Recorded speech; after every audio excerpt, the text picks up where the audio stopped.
There is a link between accessibility and enjoyment. If somebody comes to the museum and they can't get around half the museum, or they can't really appreciate it to its full value, then they're going to go away with a negative impression of the museum, and the museum has so much to offer that it would be sad for that to happen. So it's much better to think very carefully about what you can actually do to improve things, and actually think about the accessibility elements. It doesn't always have to cost a lot. In some cases, this being an old building, it does, but there are some things that you can do quite easily, like large print labels and just being very courteous to people and thinking about their needs. So far, we've been working on these galleries that we're studying now, which are the street limb galleries.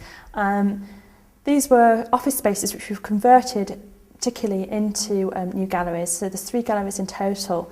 We've done things in here like being very careful of things like having contrast between the carpets, so that you've actually got a barrier to allow people to understand if they have a visual impairment, where the cabinets are going to be, where the entrances are.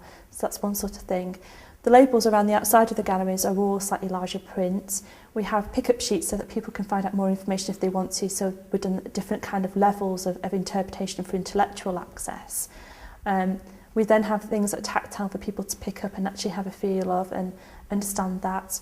And then we've looked at things like the lighting in these galleries are much better lit than in some places in the museum, because we've been able to build that in as we've done the project. At the moment, we're actually at the point of hearing about whether or not we've got funding to redevelop the museum quite dramatically.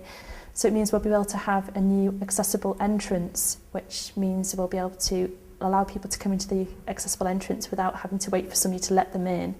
It will be an attractive area to come into, and there will be an accessible toilet immediately within their reach from that area. It means we're going to be able to allow people to use the lift independently, whereas at the moment you have to have an attendant to take you up to the different floors. So that's, again, enabling people to be able to use things better. We'll have new facilities in the cafe, which means there'll be waitress service, so people don't have to stand around and wait for people to serve them. They'll be able to sit down and have the service come to them. The reception desk itself will have 2 different heights, so people can be welcomed in, and there'll be seating areas around the museum. VACWS is very important to the museum.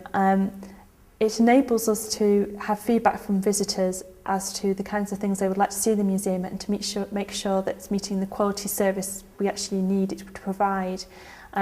It's good to know that when people come into the museum, they're going to get a good service and you're doing what you should be expected to do.